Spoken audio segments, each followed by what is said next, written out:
Hello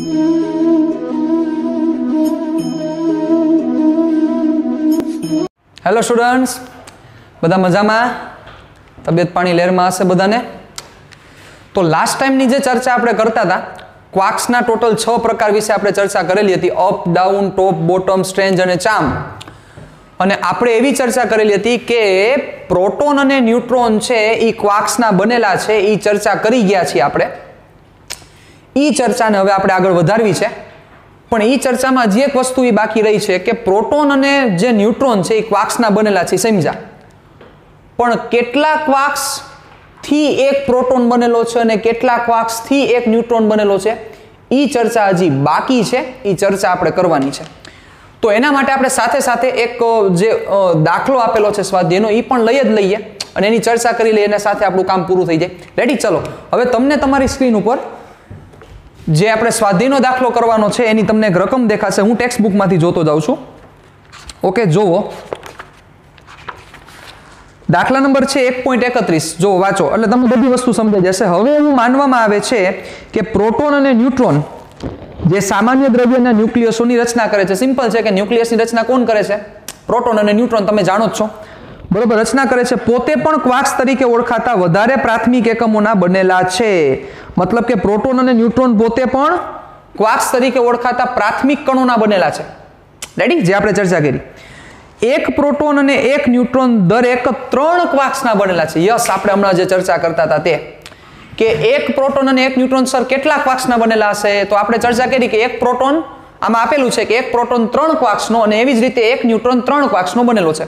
મતલબ કે 3 જુદા જુદા ક્વાર્ક્સ ભેગા થઈને એક પ્રોટોન બનાવે છે અને 3 જુદા જુદા ક્વાર્ક્સ ભેગા થઈને એક ન્યુટ્રોન બનાવે છે. વાંચો ચાલો. U વડે દર્શાવાતા કહેવાતા અપ ક્વાર્ક જેનો વિદ્યુતભાર +2/3 ઇલેક્ટ્રોન છે, કાલે ચર્ચા કરી આપણે. અને D વડે દર્શાવાતા કહેવાતા ડાઉન ક્વાર્ક જેનો વિદ્યુતભાર -1/3 E છે. અને ઇલેક્ટ્રોન એ બધા મળીને સામાન્ય દ્રવ્ય બનાવે છે. ખાસ ફરીથી હું બોલું છું, કાલે પણ બોલ્યો હતો કે ઇલેક્ટ્રોન ક્વાર્ક્સનો બનેલો નથી, માત્ર ને માત્ર પ્રોટોન અને ન્યુટ્રોન ક્વાર્ક્સના બનેલા છે. ચાલો વાંચો આગળ. સામાન્ય દ્રવ્ય બનાવે છે. બીજા પ્રકારના ક્વાર્ક પણ શોધાયા છે જેઓ દ્રવ્યના વિવિધ અસામાન્ય પ્રકાર ઉપજાવે છે. પ્રોટોન અને ન્યુટ્રોન માટે શક્ય ક્વાર્ક બંધારણનું સૂચન કરો. કે પ્રોટોન અને ન્યુટ્રોન છે એ કેવી રીતે એનું બંધારણ થયેલું હશે, ક્વાર્ક બંધારણ, એ તમારે મને કહેવાનું છે. આપણને આટલી વસ્તુ કીધેલી છે કે up quarks +2/3 electron, down quarks -1/3 electron, દરેક પ્રોટોન અને દરેક ન્યુટ્રોન 3 ક્વાર્કના બનેલા છે. તો એનું બંધારણ તમારે કહેવાનું છે. રેડી? ચાલો, તો હવે આપણે આગળ વધીએ. હવે સમને કરીએ આપણે. તો સમ શું કહેવા માંગે છે? ચાલો ધ્યાન રાખજો અહીંયા. બરોબર, આપણો સમ નંબર કેટલામો છે? તો કે સમ નંબર છે NCERT એક્ઝામ્પલ 1.31. ઓકે, ચાલો જોજો, બરોબર રીતે ધ્યાન આપજો અહીંયા. 1.31. તો શું કીધું છે પેલા એમાં? અપ ક્વાર્ક્સ એને આપણે U વડે દેખાડશું, +2/3 ઇલેક્ટ્રોન છે. પછી છે ડાઉન ક્વાર્ક, એને આપણે D વડે દેખાડશું, એની વેલ્યુ છે -1/3 ઇલેક્ટ્રોન છે. ઓકે, ચાલો જોજો હવે બરોબર રીતે. તો આપણે પેલા કોના બંધારણની ચર્ચા કરીએ? સ્ટાર્ટિંગ કરીએ પ્રોટોનના બંધારણથી. ચાલો, તો ત્યાંથી આપણે સ્ટાર્ટ કરીએ. પ્રોટોનનું બંધારણ કીધું શું છે અહીં? પ્રોટોન કેટલા? 3 ક્વાર્ક્સનો બનેલો છે.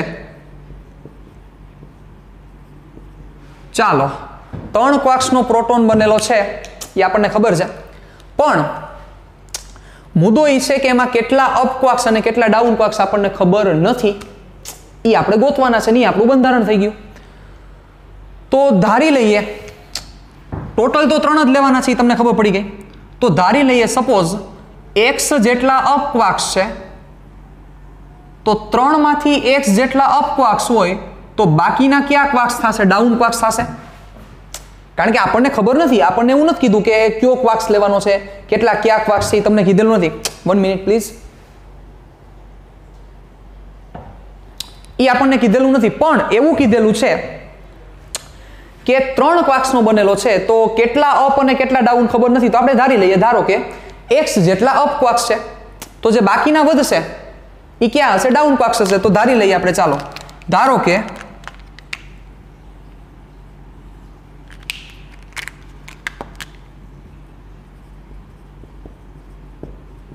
x જેટલા અપ ક્વાર્ક્સ અને x જેટલા અપ ક્વાર્ક્સ હોય તો બાકીના 3 x જેટલા ડાઉન ક્વાર્ક્સ ભેગા મળીને પ્રોટોનનું બંધારણ કરે છે. તો સિમ્પલ છે સાહેબ. હવે તો હાવ આખી વસ્તુ ઈઝી થઈ ગઈ. ધેરફોર x જેટલા અપ એટલે x into you plus 3 x જેટલા ડાઉન x ઇન્ટુ યુ એટલે x જેટલા અપ ક્વાર્ક્સ 3 x જેટલા ડાઉન એટલે d. આ બંને ભેગા થાય તો કોનો વિદ્યુતભાર આવે? પ્રોટોનનો વિદ્યુતભાર. કારણ કે પ્રોટોનનું બંધારણ, તો પ્રોટોનનો વિદ્યુતભાર કેટલો છે? Plus e. તો સમજ્યા આખે આખું સૂત્ર કઈ રીતે આપણે બનાવ્યું? જે વસ્તુ છે સિમ્પલ આપણે ડિસ્કસ કરતા ગયા કે તમે જે કીધું છે કે નથી ખબર આપણે એટલે ધાર લીધા x જેટલા અપ છે તો 3 x જેટલા ડાઉન ક્વાર્ક્સ થશે. એ બંને ભેગા મળીને x જેટલા અપ અને 3 x જેટલા ડાઉન ક્વાર્ક્સ ભેગા મળીને શું બનાવે છે? પ્રોટોનનું બંધારણ કરે છે. સિમ્પલ વસ્તુ છે.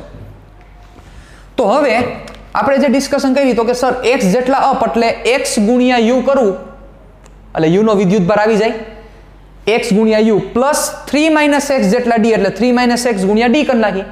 આ બંનેનો સરવાળો કરો, આ બંનેને ભેગા કરો તો બન્યું કોણ? પ્રોટોન બન્યો. તો હવે વિદ્યુતભાર સામે કોનો આવે? પ્રોટોનનો. તો પ્રોટોનનો વિદ્યુતભાર કેટલો હોય? પ્લસ e જેટલો. સાવ સિમ્પલ છે. તો હવે તમારે ગોતવાનું શું થયું? સમજી ગયા કે આ x ની કિંમત કેટલી છે આપણને ખબર નથી. જો x ની કિંમત આપણને મળી ગઈ તો આપણું કામ થઈ ગયું. મૂકો ચાલો x ની કિંમત અહીંયા. x ની કિંમત થોડી ગોતવાની છે. u અને d ની કિંમત મૂકી દો. ચાલો શું થશે? ધેરફોર x u ની વેલ્યુ છે +2/3 ઇલેક્ટ્રોન પ્લસ 3 x, d ની વેલ્યુ છે -1/3 electron is equal to e.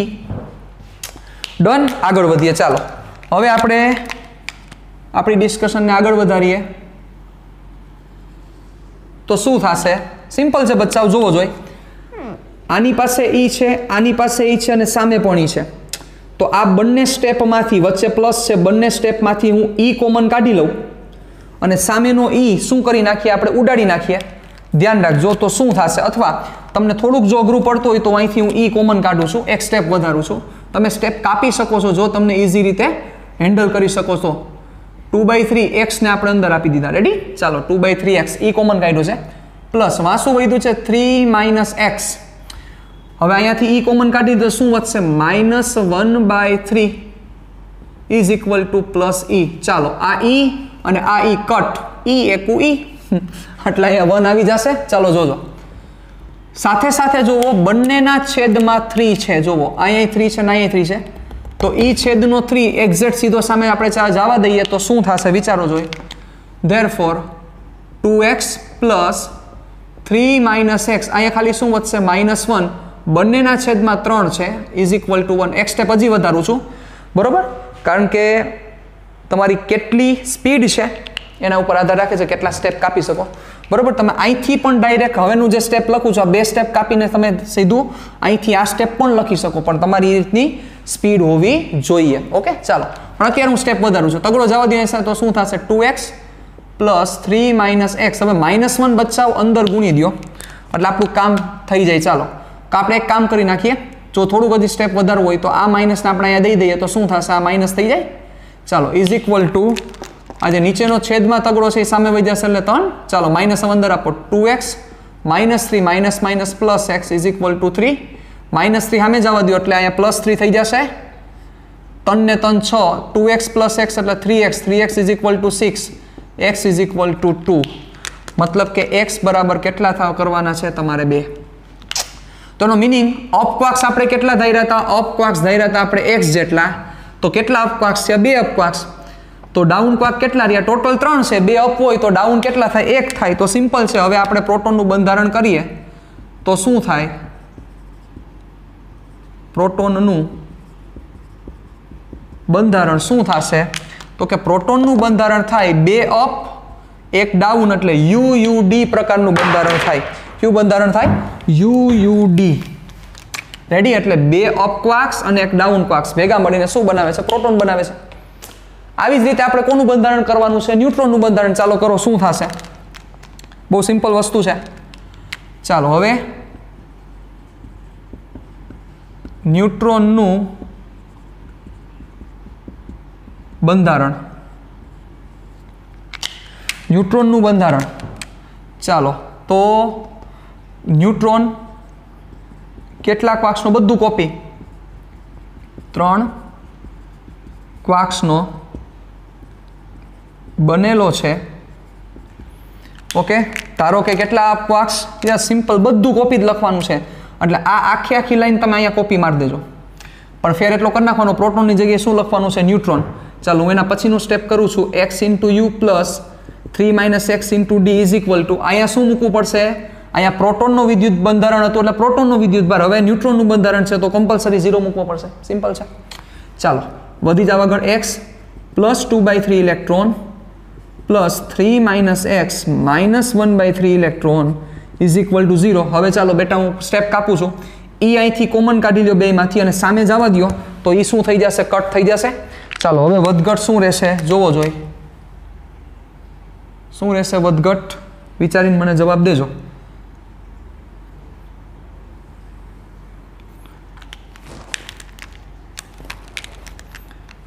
ચાલો તો 2/3x ઇલેક્ટ્રોન કોમન કરીને સામે જવા દીધો અને તગડો પણ જો બચાવ, તગડો પણ બંને પાસે કોમન નીકળશે. જુઓ તો એ છેદમાં છે તગડો, સામે જશે એટલે એ પણ કટ થઈ જશે. એટલે બે વસ્તુ કટ થઈ લાઈટ થઈ.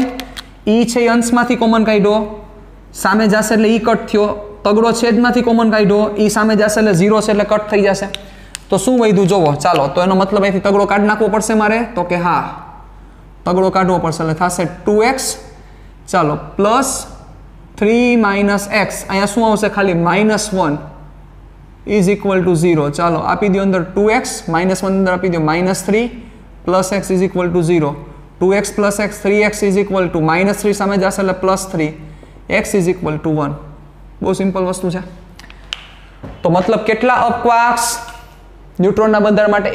એક અપ ક્વાર્ક્સ, બાકીના બધા કેવા ક્વાર્ક્સ? Down quarks. તો શું થશે? ચાલો તો હવે ન્યુટ્રોનનું બંધારણ આપણે લખીએ. ન્યુટ્રોનનું બંધારણ આપણે લખીએ તો શું થાય?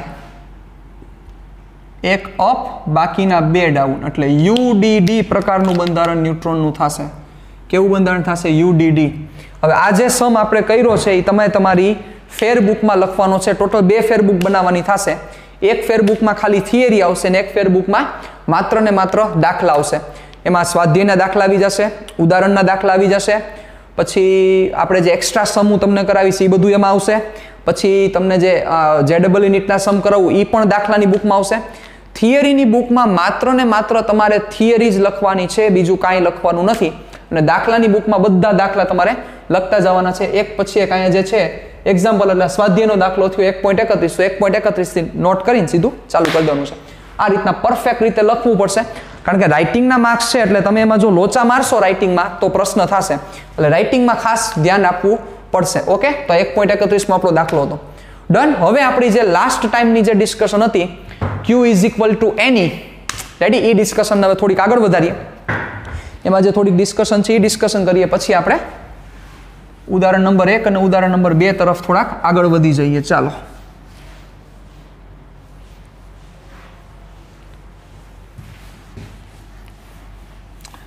તો લાસ્ટ ટાઈમની ડિસ્કશન આપણી એ હતી કે ઇલેક્ટ્રોન પરનો જે વિદ્યુત ભાર છે એ ખૂબ ઓછો છે. કારણ કે ઇલેક્ટ્રોન ઉપર વિદ્યુત ભાર કેટલો છે? -1.6 × 10⁻⁻⁹ આટલો નાનકડો વિદ્યુત ભાર છે. બીજી વસ્તુ આપણે એ પણ ચર્ચા કરતા હતા. ચાલો એ વસ્તુને આપણે થોડીક યાદ કરીએ. તો Q is equal to NE. હવે આપણે એ કીધું હતું કે N નો મતલબ થશે +or-1 +or-2 +or-3 ઓનવર્ડ્સ. આ બધા N ની કિંમત છે, આપણે એવું કીધેલું હતું, તમને યાદ જ છે. ઓકે, ચાલો તો સાથે સાથે આપણે એ વસ્તુ પણ જોઈ હતી, જો તમને યાદ હોય તો 1 કુલમ વિદ્યુત ભાર છે એમાં કેટલા ઇલેક્ટ્રોન્સ હોય તો કે 6.25 ગુણ્યા 10⁸ ઇલેક્ટ્રોન અને 1 માઇક્રોકુલમ વિદ્યુતભાર છે તો એમાં કેટલા વિદ્યુતભાર હશે 6.25 ગુણ્યા 10⁻². હવે જો જોવા જઈએ તો સપોઝ આપણે એમ કીધું કે કુદરતમાં મળી આવતા જે કોઈ પણ વિદ્યુતભાર છે બરોબર ઈ ના પૂર્ણ ગુણકમાં જોવા મળે. પ્રાથમિક વિદ્યુતભાર એને આપણે નામ દીધું હતું એવું, અને ઈ ના પૂર્ણ ગુણકમાં જોવા મળે. તો સિમ્પલ છે, કોઈ એક આપણે પદાર્થ લઈ લઈએ. ચાલો કોઈ એક પદાર્થ છે, આ પદાર્થ પાસે આપણે એમ કહીએ કે N1 જેટલા પ્રોટોન છે અને આ પદાર્થ પાસે N2 જેટલા ઇલેક્ટ્રોન છે. રેડી? તો હવે તમને કોઈ પ્રશ્ન પૂછે કે આ પદાર્થનો કુલ વિદ્યુતભાર કેટલો થાય તો તમે શું કહેશો કે આ પદાર્થ પાસે કુલ વિદ્યુતભાર કેટલો છે? N1 જેટલા પ્રોટોન છે, N1 જેટલા પ્લસ ચાર્જ છે, N2 જેટલા માઇનસ ચાર્જ છે, તો તમે શું કરશો? સિમ્પલ છે સાહેબ, N1 જેટલા પ્લસ એટલે N1 ઇન્ટુ E, આ પ્લસ ચાર્જ, અને N2 જેટલા માઇનસ એટલે N2 ઇન્ટુ E પણ માઇનસ ચાર્જ એટલે વચ્ચે ઋણ મૂકવા પડશે. સિમ્પલ. તો શું થયું? N1 minus N2 into E જેટલા ચાર્જ થયા. તો આટલો એની પાસે વિદ્યુતભાર રહેલો હોય. હવે તો આ ડિસ્કશન જે આપણે કરતા હતા કે સર આપણે જે રૂટીન લાઈફમાં જ્યારે ચર્ચા કરવાના છીએ આપણે એવું કીધા હતા કે સર 1 કુલમ વિદ્યુતભાર ખૂબ મોટો વિદ્યુતભાર છે, આવી આપણે ચર્ચા કરેલી હતી, યાદ કરો. મેં કીધું હતું કે આપણે જ્યારે આવતા બધા જે ઉદાહરણની ચર્ચા કરશું એમાં આપણે જ્યારે ડિસ્કશન કરશું ત્યારે તમને વધારે ખબર પડશે કે 1 કુલમ વિદ્યુતભાર કેટલો મોટો ચાર્જ છે. તો અત્યારે ખાલી એક આપણે નાનકડી ડિસ્કશન ઉપર જે આગળ વધીએ છીએ કે 1 માઇક્રોકુલમ વિદ્યુતભાર છે એમાં પણ બચાવ આટલા ઇલેક્ટ્રોન રહેલા છે. તો આપણે જે રૂટીન લાઈફમાં આપણે જે અત્યારે રૂટીન લાઈફ કરતાય અત્યારે જે આપણે આ ચેપ્ટરમાં જે બધા વિદ્યુતભાર લેવાના છીએ, કોઈ પદાર્થ ઉપરનો જે વિદ્યુતભાર હશે બરોબર, અથવા કોઈ સૂક્ષ્મ પદાર્થ ઉપરનો જે વિદ્યુતભાર હશે, સૂક્ષ્મ પદાર્થ ઉપરનો વિદ્યુતભાર, એ વિદ્યુતભાર માઇક્રોકુલમના ક્રમનો જોવા મળશે. કયા ક્રમનો? માઇક્રોકુલમના ક્રમનો. હવે માઇક્રોકુલમના ક્રમનો જોવા મળે તો મગજ આખો બચાવ કે આ નાનકડા પદાર્થ ઉપર 1 માઇક્રોકુલમ સપોઝ ચાર્જ હોય તો આના ઉપર કેટલા ઇલેક્ટ્રોન રહેલા હોય? 6.25 ગુણ્યા 10⁻². કેમ તમે ડ્રો કરી શકો? વિચારો, તમે અહીંયા ઇલેક્ટ્રોન ડ્રો કરવા જાઓ તો તમે આખો આ કલર જ પૂરાઈ જાય એવું થાય. વિચારો છે, કારણ કે તમે બધી જગ્યાએ electron electron electron electron electron electron electron આ બધું તમે ડ્રો કરવા જાઓ તો તમને ક્યાંય વચ્ચે ગેપ દેખાશે નહીં. તમને ક્યાંય વચ્ચે ગેપ દેખાશે નહીં. તમને એમ જ લાગશે કે જે વિતરણ છે એ વિતરણ કેવી રીતે થયું છે? સતત રીતે વિતરણ થયેલું છે. સતત રીતે મતલબ વચ્ચે ક્યાંય બ્રેક છે નહીં. આ કોના જેવી વાત છે? સપોઝ આ વસ્તુ હું અહીંયા ડ્રો કરું છું બરોબર, એક નાનકડો પદાર્થ છે, આમાં કલર આમ કરેલો હોય, થોડોક કલર અહીંયા કરેલો હોય, થોડોક કલર અહીંયા કરેલો હોય, થોડોક કલર અહીંયા કરેલો હોય. તો આ કલર છે ને સતત કલર કર્યો ન કહેવાય. શું કામ? વચ્ચે અહીંયા ક્યાંય કલર કરેલો નથી, અહીંયા પણ કલર કરેલો નથી. પણ સતત ક્યારે કહેવાય? કે જો આ બધી જગ્યાએ કલર કરેલો હોય, જેમ અહીંયા વિચારો મગજ આખો આ કલર જેવું જ થઈ ગયું કે નહીં? કે આટલા નાનકડા પદાર્થ ઉપર 1 માઇક્રોકુલમ વિદ્યુતભાર હોય તો આટલા ઇલેક્ટ્રોન રહેલા હોય એના ઉપર. તો તમે એને દૂરથી જુઓ તો તમને શું લાગે કે બધી જગ્યાએ કલર કેવો કરેલો છે? કલર એટલે કે બધી જગ્યાએ ઇલેક્ટ્રોન કેવા છે? મસ્ત રીતે સેટ થઈ ગયેલા છે. મતલબ તમને કેવું દેખાય? તો કે તમને સતત દેખાય. સતત એટલે તમને ક્યાંય બ્રેકિંગ નથી દેખાતું. એક મસ્ત આપણે નાનકડી વાત કરી, આના ઉપરથી તમને સરસ રીતે વધારે સમજાશે એટલે હું તમને કહેવા માંગુ છું. તમારા ઘરની નવી દિવાલ કે જેને તમે કલર કરાવેલો હોય તમે એની સામે જોવો, અથવા કોઈ એવી દિવાલ નથી તમારા ઘરે તો તમે એક દિવાલ કોઈ તમારે પસંદ કરી લો, મનપસંદ, અને એ દિવાલ ઉપર પૂરેપૂરો કલર કરેલો છે એવું માની લો. ચાલો, નવો કલર કરેલો છે. હવે તમે એ દિવાલને સામે જોશો, હું તમને એમ કહું કે શું દિવાલના બધી જગ્યાએ કલર કરેલો છે? તો તમે કહેશો કે હા સર, નવો કલર માર્યો છે તો બધી જગ્યાએ કલર કરેલો જ હોય ને. તમે ખોટા છો. તમે એને માઇક્રોસ્કોપથી ઝૂમ કરો એ દિવાલને તો વચ્ચે એવા ગેપ મળે કે ન મળે કે જે જગ્યાએ કલર ન થયો હોય? કારણ કે આફ્ટર ઓલ ન્યુક્લિયસની અંદર તો આપણે કોઈ પરમાણુની અંદર વિચારીએ તો ન્યુક્લિયસ અને ઇલેક્ટ્રોન વચ્ચે જગ્યા હોય કે ન હોય? હોય જ જગ્યા. તો ન્યા કલર પહોંચ્યો હોય, વિચારો જોઈએ. મતલબ તમે દૂરથી જોવો છો એના કારણોસર તમને એવું લાગે છે કે હા કલર પરફેક્ટ કરેલો છે, નવો કલર છે સર, બધી જગ્યાએ કરેલો છે. પણ ઝૂમ કરો તો તમને ખબર પડે કે હા અહીંયા વચ્ચે હજી રહી ગયો છે કલર. તો બચ્ચાઓ, તમે દૂરથી જોયું તો તમને કેવું લાગ્યું? સતત લાગ્યું. સતત એનો મતલબ કે સર બધી જગ્યાએ કલર કરેલો છે. પણ જ્યારે તમે માઇક્રોસ્કોપમાં જોયું, મેક્રો અને માઇક્રો ઉપર ફિઝિક્સ ચાલે છે. મેક્રો એટલે મોટું, માઇક્રો એટલે નાનું. તો માઇક્રોસ્કોપમાં જોયું ત્યારે તમને ખબર પડી કે હા સાહેબ આ સતત નથી, આ વચ્ચે ગેપ છે, એનો મતલબ કે અસતતતા સૂચવે છે. એવી જ વસ્તુ આ થઈ બેટા કે આવડા નાનકડા પદાર્થ ઉપર આટલા ઇલેક્ટ્રોન્સ રહેલા હોય તો દૂરથી જોવો તો તમને એમ જ લાગે કે આ વિદ્યુત ભારનું જે વિતરણ છે, આ વિતરણ કેવું છે? તો કે સતત વિતરણ છે, વચ્ચે ક્યાંય બ્રેકિંગ નથી. તમને એવું ફીલ થાય. મતલબ કે આપણે જે આ પેલા બીજા ચેપ્ટરમાં કે આપણે આખા ફિઝિક્સમાં અત્યારે જે ચર્ચા કરવાના છે મોટા ભાગે, તો એમાં આપણે જે માઇક્રોકુલમ ક્રમનો વિદ્યુતભાર વધારે પ્રમાણમાં લેશું અને એ વિદ્યુતભારની કિંમત ખૂબ મોટી છે. કોની કમ્પેરિઝનમાં મોટી છે? આ ઇલેક્ટ્રોનની કિંમતની કમ્પેરિઝનમાં. કારણ કે ઇલેક્ટ્રોનની કિંમત 1.6 × 10⁻19 કુલમ છે. એની કમ્પેરિઝનમાં માઇક્રોકુલમની જે કિંમત છે એ ખૂબ મોટી છે. અને મોટી છે એના કારણોસર આ માઇક્રોકુલમની સાપેક્ષે ઈની કિંમત કેવી કરી શકાય એવી છે? તો કે અવગણી શકાય એવી છે. એટલી નાની કિંમત છે. અને આપણે પનારો કોની હારે પડવાનો છે? માઇક્રોકુલમ સાથે. અને માઇક્રોકુલમ સાથે જે પનારો પડવાનો છે એના કારણોસર જે વિદ્યુતભારનું વિતરણ, એટલે કે ઇલેક્ટ્રોન જે ગોઠવાયેલા છે એવું વિચારીએ તો આટલા બધા ઇલેક્ટ્રોન આવડા નાનકડા પદાર્થમાં ગોઠવાયેલા છે એવું દેખાય. એટલે આપણને વિતરણ કેવું દેખાય? તો કે સતત દેખાય. જે હમણાં ચર્ચા કરી મુજબ નવી દિવાલ સામું જોવો તો તમને એમ લાગે કે સર બધી જગ્યાએ કલર કરેલો છે, પણ યસ એને માઇક્રોમાં જાશો, એને જ્યારે ઝૂમ કરશો ત્યારે ખબર પડશે કે સર આ જગ્યાએ કલર થયેલો નથી. યસ, આ જ વાત છે.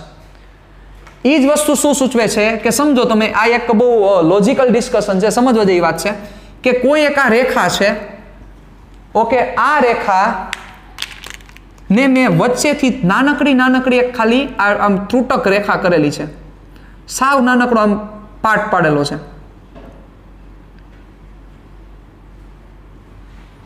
ઓકે, હવે આ રેખા તમે જ્યારે ખૂબ દૂરથી જોવો, ખૂબ દૂરથી, તો શું તમને આ નાનકડી આ જગ્યા દેખાશે? વિચારો જોઈ. આ રેખાનો જે ભાગ છે ખૂબ દૂરથી જોવો તો તમને નાનકડી જગ્યા દેખાય? તમને શું લાગશે કે આ રેખા કેવી છે? તો કે એક્ઝેક્ટ સ્ટ્રેટ છે. પણ જેમ તમે નજીક આવો એમ તમને ખબર પડે કે હા અહીંયા જો આ બધા શું કરેલા છે? તો કે આ નાનકડા ભાગ કરેલા છે. એના જેવી આ વાત છે કે દૂરથી તમે જોશો ત્યારે તમને કેવું લાગશે? તો કે સતત રીતે વિતરણ થયેલું છે. મતલબ કે વચ્ચે ક્યાંય બ્રેકિંગ નથી એવું તમને ફીલ થશે દૂરથી જોશો ત્યારે. અને નજીક આવશો ત્યારે જોશો ત્યારે તમને આ વસ્તુ કેવી થશે? તો કે મોટી લાગશે. પણ આપણે બધી દૂરથી જોવાનું છે. દૂરથી જોવાનું કારણ ઈ કે આપણી આગળ પદાર્થ છે એ નાનો છે અને એના ઉપર માઇક્રોકુલમ એટલો મોટો વિદ્યુતભાર રહેલો છે કે જેના કારણોસર ઇલેક્ટ્રોન છે કેવો રહેલો છે? સતત રીતે વિતરણ થયેલો છે એવું આપણે લઈ શકીએ. એકચ્યુઅલ નથી, કારણ કે ઓબ્વિયસ છે ઇલેક્ટ્રોન વચ્ચે થોડીક જગ્યા હોય જ, પણ સતત વિતરણ ક્યારે લઈ શકીએ આપણે? જ્યારે ખૂબ મોટા પ્રમાણમાં વિદ્યુતભાર છે, માઇક્રોકુલમ લેવલનો વિદ્યુતભાર છે. એના કારણોસર આપણે કેવું વિતરણ લઈ શકીએ? સતત વિતરણ લઈ શકીએ. સતતનો મતલબ બધી જગ્યાએ ક્યાંય બ્રેકિંગ નથી એવું આપણે કહી શકીએ. કોઈ જગ્યા એવી નથી કે જ્યાં વિદ્યુતભાર નથી એવું આપણે કહી શકીએ, કારણ કે દૂરથી આપણે જોઈએ છીએ. બાકી એકચ્યુઅલમાં તો જગ્યા રહેલી જ હોય. તમે પણ જાણો છો, હું પણ જાણું છું. કારણ કે ઇલેક્ટ્રોન વચ્ચે જગ્યા હોય જ, ભલે ઓછી પણ હોય તો ખરી જ. પણ એટલા બધા ઇલેક્ટ્રોન રહેલા હોય. આ કોના જેવી વાત છે? હજી એક વસ્તુ કહું તમને, આનું હજી એક એક્ઝામ્પલ આપું. એક રૂમ છે બચ્ચાઓ, એક રૂમ. એ રૂમ આખો રૂમ પૂરેપૂરો માખીનો જ ભરેલો છે, માખીનો, અથવા માખી ગોયડું કરો, માખીને દૂર કરી નાખો. એ આખો રૂમ કપાસનો ભરેલો છે. ચાલો, તો આખો રૂમ કપાસનો ભરેલો હોય બચ્ચાઓ. તમે દૂરથી જુઓ તો તમે શું કહો? ઓહે, બધી જગ્યાએ કપાસ છે. પણ નજીક જાઓ ત્યારે ખબર પડે ને કે આ જગ્યાએ કપાસ નથી, આ જગ્યાએ ખાલી જગ્યા છે. એવી વાત છે સાહેબ. એટલે ક્વોન્ટમીકરણની જે રિક્વાયરમેન્ટ છે આપણને આ ચેપ્ટર્સમાં નહીં પડે. એટલે કે સ્થિત વિદ્યુત શાસ્ત્રના જે ચેપ્ટરમાં આપણે ચર્ચા કરી છે તો આપણને ક્વોન્ટમીકરણની એટલી જરૂરિયાત નહીં પડે. તમને થશે કે સર તો કેમ ક્વોન્ટમીકરણનું ઇમ્પોર્ટન્સ નથી? ક્વોન્ટમીકરણનું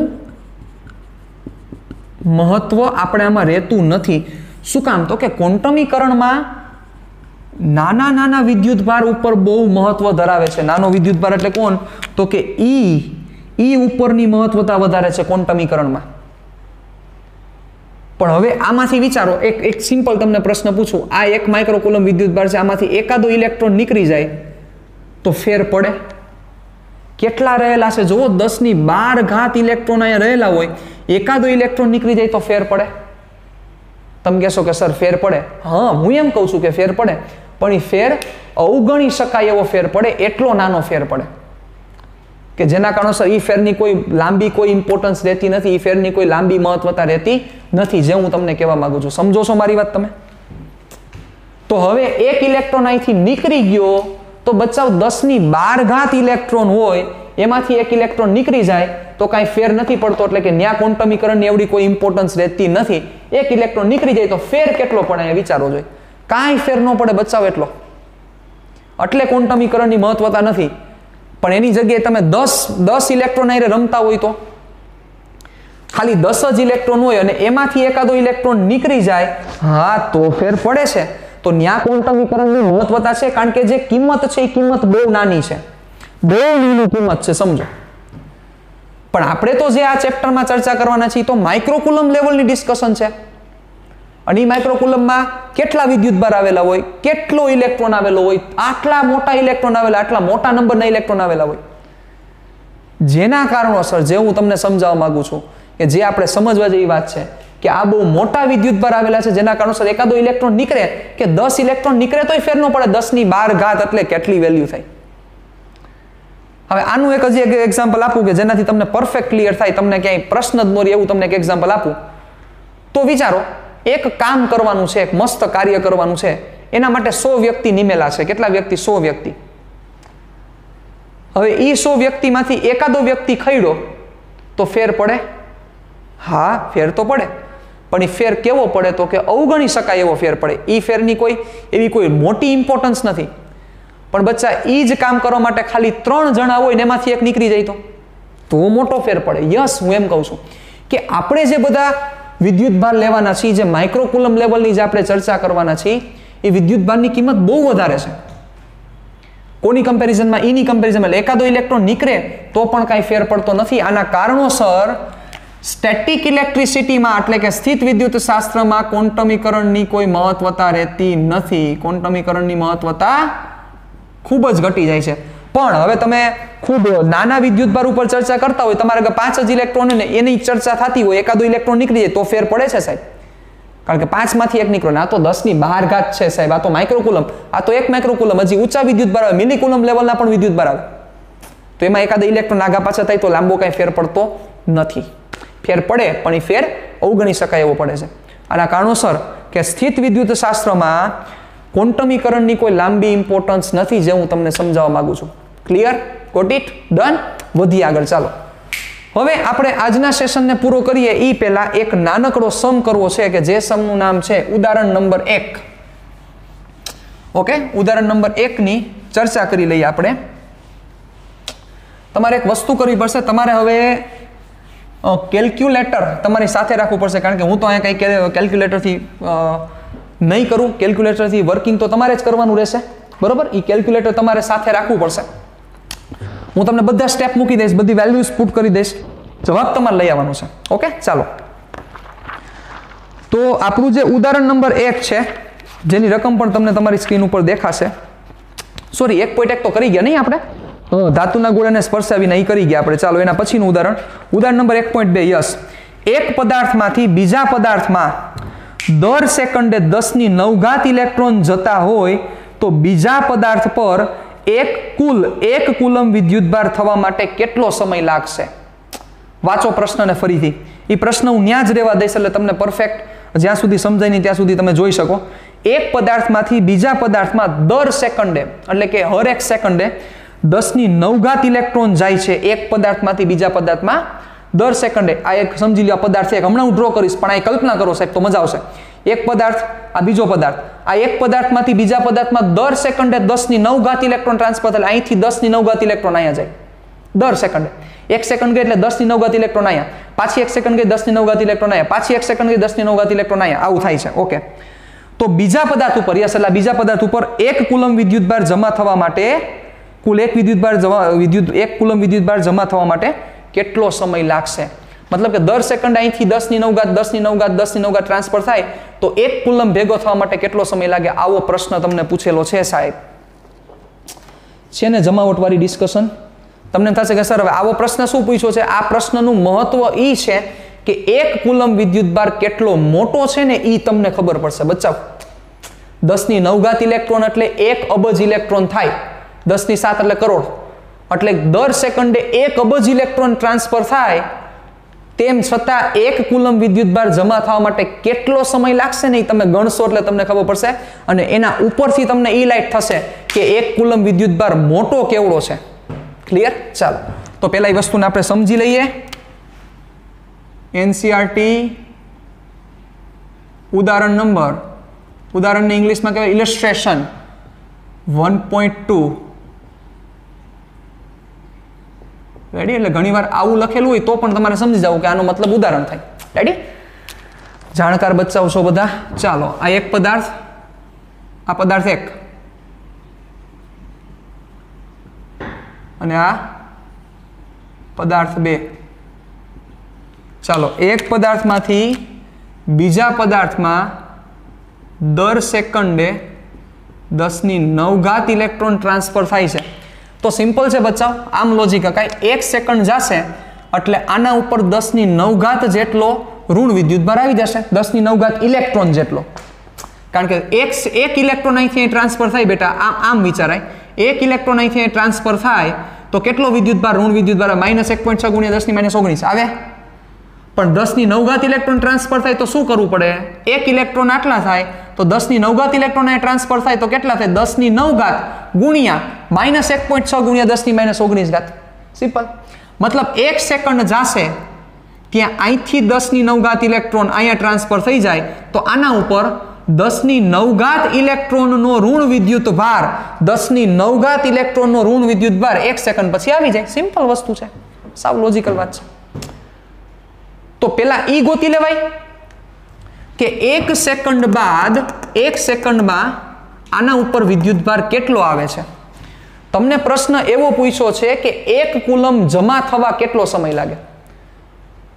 તો આનો મતલબ શું થયો સમજો. એક સમજીએ આપણે. હજી એક તમને આનું ઉદાહરણ આપું એટલે તમને સાવ ક્લિયર થઈ જાય કે દર સેકન્ડે એક વ્યક્તિ બીજા વ્યક્તિને 10 રૂપિયા આપે છે. સાંભળજો મારી વાત. દર સેકન્ડે એક વ્યક્તિ બીજા વ્યક્તિને 10 રૂપિયા આપે છે. અથવા હાલો 10 રૂપિયા નહીં, તમને હજી એક સરસ રીતે સમજાય એટલે થોડુંક ચેન્જ કરું. એક વ્યક્તિ બીજા વ્યક્તિને 2 નોટ આપે છે. દર સેકન્ડે એક વ્યક્તિ બીજા વ્યક્તિને 2 નોટ આપે છે. તો હું એમ કહું 1 લાખ રૂપિયા જમા થવા માટે કેટલો સમય લાગે? કઈ રીતે તમે કલ્પના કરશો? કઈ રીતના તમારું મગજ આંકશો? શું બોલ્યું? દર સેકન્ડે એક વ્યક્તિ બીજી વ્યક્તિને 2 નોટ આપે છે. તો તમે ડાયરેક્ટ પૂછશો સર એ 2 નોટના રૂપિયા કેટલા થશે? હા, એ જ વસ્તુ અહીંયા કરવી પડે ને. જો તમને ખબર પડી ગઈ કે દર સેકન્ડે એ વ્યક્તિ 2 નોટ, બંને નોટ 500 વાળી આપે છે, તમે શું સમજી ગયા કે દર સેકન્ડે એની આગળ 1000 રૂપિયા આવે તો દર સેકન્ડ 1000, પહેલી સેકન્ડ 1000, બીજી સેકન્ડ 1000, ત્રીજી સેકન્ડ 1000, તો આવી 100 સેકન્ડ થશે ત્યાં લાખ રૂપિયા થઈ જશે. યસ, હું એ જ કહું છું. એ તમને 1000 ખબર પડ્યા તો તમારું કામ થઈ ગયું કે નહીં? કે 1000 રૂપિયા 1 સેકન્ડ આવ્યા, ત્રિરાશિ થઈ સાહેબ. વિચારો 1000 રૂપિયા 1 સેકન્ડ આવ્યા તો લાખ રૂપિયા કેટલી સેકન્ડ આવ્યા? યસ, તો મારે હવે આ 1000 ગોતવા પડશે ને. લાખ તો ખબર છે, લાખ એટલે 1 કુલમ મને ખબર છે, પણ આ 1 સેકન્ડમાં આ 1000 આ કેટલા આવ્યા એ મારે ગોતી લેવા પડે. જો એ મને મળી જાય તો મારું કામ થઈ જાય, તો એ તો મળી જ જાય. 1 સેકન્ડમાં કેટલા ઇલેક્ટ્રોન આવે છે? 10⁹ ઇલેક્ટ્રોન. તો 10⁹ ઇલેક્ટ્રોનનો જે ચાર્જ છે એ ચાર્જ 1 સેકન્ડ આવ્યો તો ખબર પડી સપોઝ એ ચાર્જ કેટલો આવ્યો? x જેટલો આવ્યો. x. તો આવું બોલાય કે x જેટલો વિદ્યુતભાર 1 સેકન્ડમાં આવે છે તો 1 કુલમ વિદ્યુતભાર કેટલી સેકન્ડમાં આવે? કામ પૂરું થઈ ગયું. It's very simple. તો આ રીતે સમજો, સમને હેન્ડલ કરો, સમ શું કહેવા માંગે છે એ વિચારો. તો આપણે હવે લખીએ તો શું થશે ધ્યાન રાખજો. દર સેકન્ડે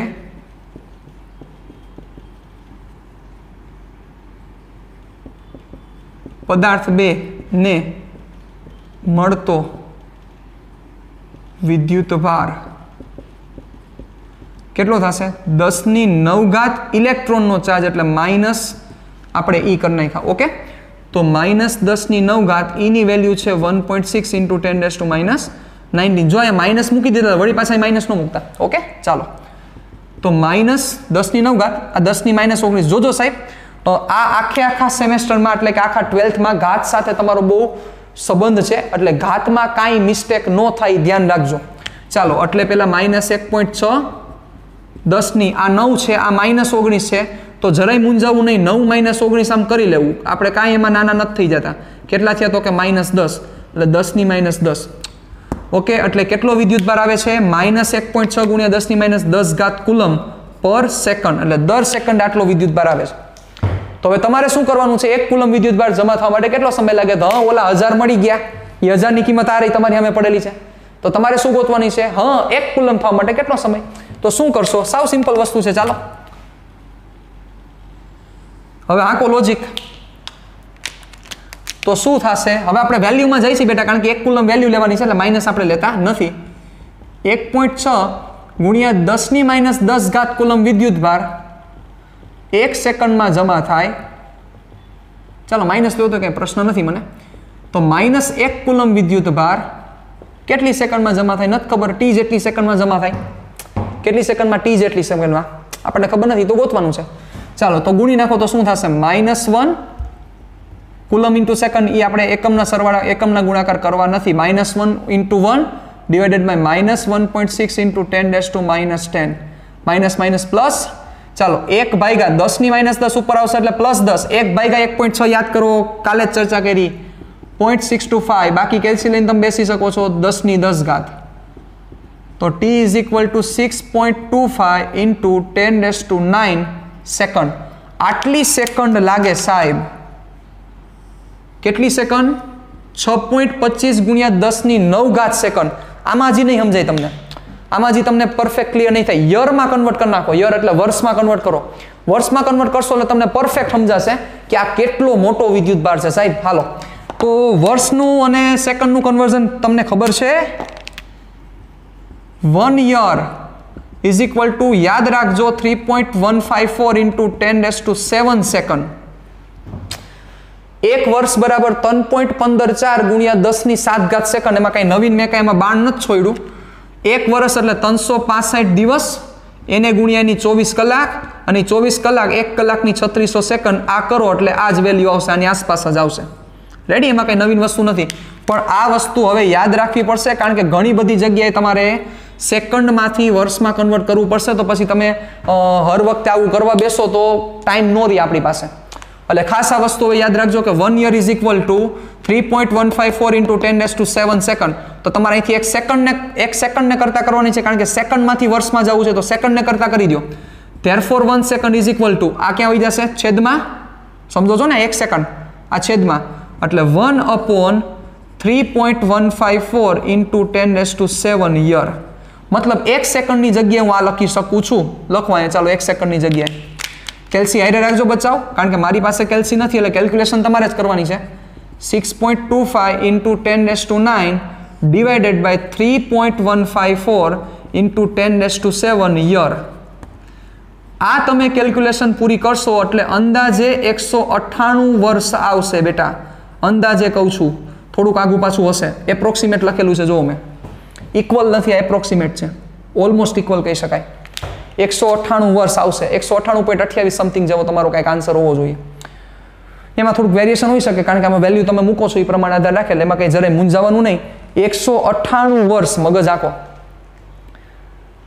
મતલબ ખાલી ઈ વિચારો તમે કે બચ્ચાઓ દર સેકન્ડે 1 અબજ ઇલેક્ટ્રોન ગતિ કરતા હોય ને 1 અબજ ઇલેક્ટ્રોન દર સેકન્ડે તેમ છતાં 1 કુલંબ જમા થવા માટે 198 વર્ષ નીકળી જાય તો વિચારો 1 કુલંબ વિદ્યુતભાર કેવડો મોટો હશે હાલે છે મગજ બેર મારી ગયું મગજ બેર ન મારવું જોઈએ તો જમાવટ છે સાહેબ આ તો ફિઝિક્સ છે 1 અબજ ઇલેક્ટ્રોન દર સેકન્ડે મોશન કરે કલ્પના કરો સાહેબ 1 અબજ ઇલેક્ટ્રોન દર સેકન્ડે ગતિ કરે તોય 198 વર્ષ થાય 1 અબજ ઇલેક્ટ્રોન દર સેકન્ડે એટલે 1 અબજ અહીંયા રહેલા હોય 1 સેકન્ડે સીધા ટ્રાન્સફર થઈ જાય તોય અહીંથી અહીંયા એટલે કે 1 કુલમ જમા થવા માટે 198 વર્ષ લાગે આમ સમજી શકાય છે કે 1 કુલમ વિદ્યુતભાર કેવડો મોટો છે તમે હવે સમજી ગયા મારી વાત જે હું તમને કહેવા માંગતો હતો કે 1 કુલમ વિદ્યુતભાર કેવડો મોટો છે એટલે આપણે જે ચર્ચા કરીએ છીએ અને અમે 1 કુલમ વિદ્યુતભારને લીધે જે બળ ઉત્પન્ન થાય ને બચાવ એની કિંમત બહુ મોટી હોય એ આવશે ત્યારે હું તમને સમજાવીશ, તમને પરફેક્ટ આખી વસ્તુ સમજાશે. હજી વાર છે. કુલમનો નિયમ આપણે 1-2 સેશન પછી આપણે ડિસ્કશન કરવાની જ છે, તો ત્યારે વધારે ક્લિયર થશે. તો આજના સેશન પૂરતું આટલું રાખીએ છીએ. નેક્સ્ટ સેશનમાં મળશું ત્યારે આના પછીનો જે ઉદાહરણ છે એ પણ આપણે ચર્ચા કરવી છે. તમે જોજો તમને આવડી જાય એવું ઉદાહરણ છે, બરોબર? એમાં કંઈ નવીન કંઈ ખાસ નથી, પણ નેક્સ્ટ સેશનમાં મળશું ત્યારે ઉદાહરણ 1.3 થી લઈને પછી આપણે સ્વાધ્યાયના થોડાક 2-3 સમ કરવા છે, પછી કુલમના નિયમ તરફ આપણે આગળ વધી જશું. અગત્યનો નિયમ છે, ખૂબ જ સારો નિયમ છે, એના વિશે આપણે ચર્ચા કરવાના છીએ. મળીએ નેક્સ્ટ સેશનમાં. ટાટા બાય બાય, સી યા, ફિર મિલેંગે ચલતે ચલતે.